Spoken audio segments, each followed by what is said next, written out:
This video is going to be about advanced market structure, which is the foundation, yet most traders get it wrong. Now, if you haven't seen my video on basic market structure, go ahead and watch that first so you have a proper foundation before diving into this lesson. So let's get straight into it. So here we are in the charts, and the first thing you need to understand before anything else is what a short-term high and a short-term low actually are. If you haven't watched my liquidity video yet, I highly recommend you check that out because this concept connects directly to liquidity and how the market moves. But for now, let's break it down clearly. A short-term low is simply a swing low. That means it is a low that has a higher low on both sides of it. In other words, price pushes down, creates a low, and then the lows on the left and right are both higher than that point. That makes it a valid short-term low. A short-term high is the opposite.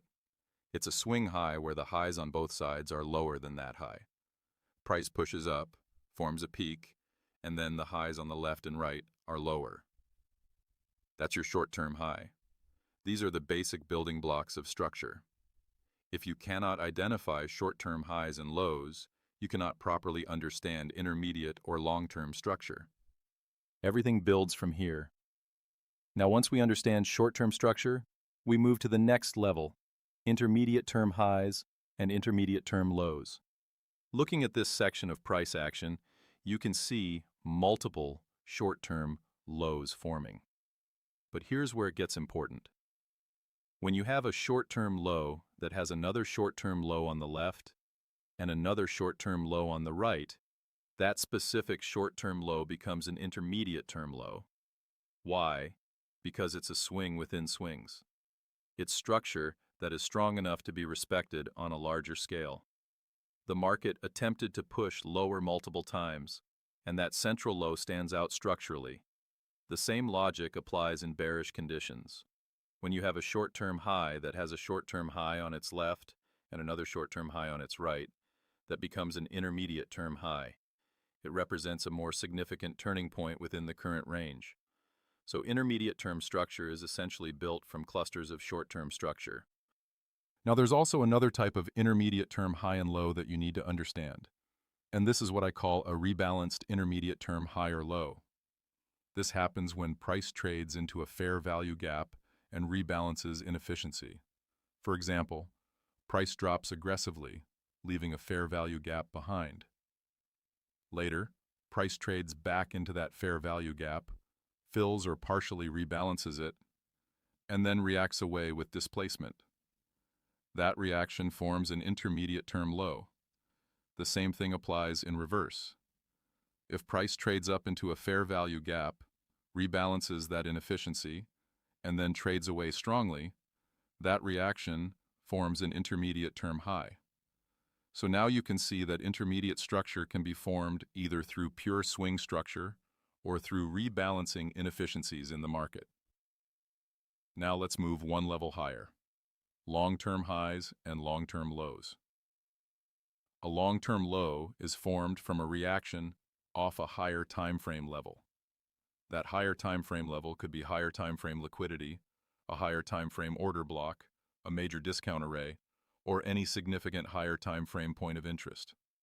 When price trades into that level and then aggressively trades away, that reaction forms your long-term low. But here's the key. We don't just randomly label it long-term. We refine it. We look inside that reaction and identify the intermediate-term low. And remember, an intermediate-term low is a short-term low with a short-term low on both sides of it. The same logic applies to long-term highs. A long-term high forms when price reacts from a higher time frame level and trades away with intent. Inside that reaction, we find the intermediate-term high, which is a short-term high with short-term highs on both sides. This is how you start reading the market fractally. Short-term structure builds intermediate-term structure. Intermediate-term structure builds long-term structure, and long-term structure defines the overall narrative and draw on liquidity. If you can properly identify all three layers, you will stop guessing and start reading the market with clarity. Now let's hop deeper into the charts and apply this in real time. So here we are in the charts, and you can see we have a discount fair value gap resting right here. Now let's see what happens when price trades into that level. Starting from the daily chart, I'm going to drop down to the hourly so we can refine the structure and mark everything clearly. Now looking at this, you can see we form a short-term low right here.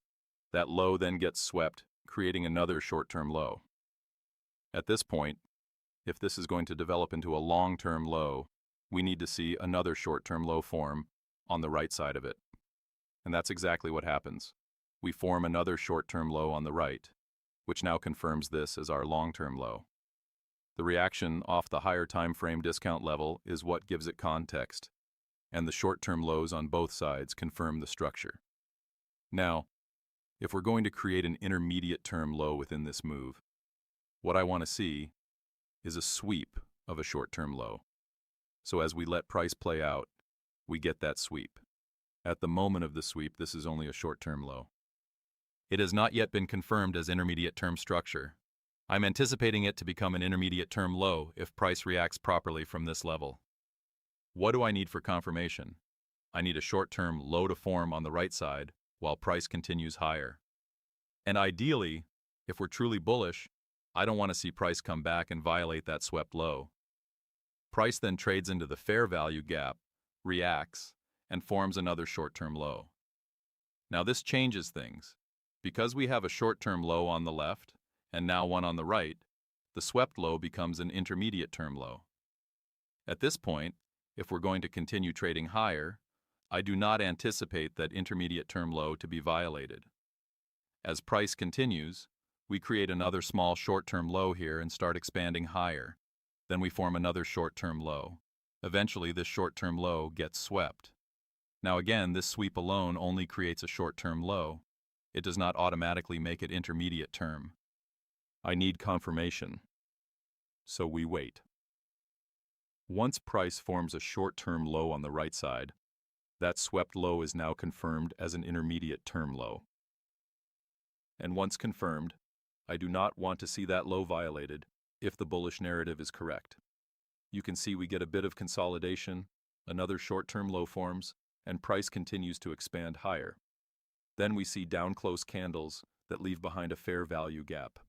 Now watch this carefully. Price trades back down into that fair value gap, rebalances it, and reacts away. That reaction also forms an intermediate term low, not just because of swing structure, but because it rebalanced inefficiency and traded away with intent. Once again, I do not want to see that low violated if we're going to continue higher. And as you can see, price respects it and starts pushing up. So step back and look at the full picture. We had a higher time frame discount level, price reacted from it, and once we formed short-term lows on both sides, that became our long-term low. From there, each time a short-term low was swept, I anticipated it to potentially become an intermediate term low. It was only confirmed once a short-term low formed on the right side. We formed short-term lows, waited for sweeps, confirmed intermediate term lows, and as long as those intermediate term lows were not violated, the bullish structure remained intact. Later, price trades higher, comes back to rebalance a fair value gap, creates another intermediate term low through rebalancing, and then trades away again. This is how structure builds in real time. You're not predicting randomly. You're anticipating based on sweeps. You're confirming based on structure. And you're invalidated only when the intermediate term low gets violated. That's how you read narrative through price action. Let's take a look at this last example here. You can see we have a gap that price trades up into during London. During that same move, we sweep the Asia highs and then create an up-close candle in the London session. I'm going to mark that up-close candle as our order block. Now let's drop down to the 5-minute chart and watch what happens as price retraces back into that level heading into New York. As we move forward into the New York session, price trades back up into those up-close London candles. This is where I start paying very close attention to market structure. At this level, I'm looking for short-term highs to form, and eventually I want to see a long-term high develop at this higher time frame level. So let's see what happens. First, we form a short-term high. Then we form another short-term high. Now, if this is going to become a long-term high, I need to see a short-term high form on the right side of the key high. At this point, we don't get that confirmation yet. Instead, around 8:30 we create another short-term high. Now I'm watching closely. If this high is going to become our long-term high, I need to see a short-term high form on the right side of it. And there it is. We form a short-term high on the right, which confirms this as our long-term high.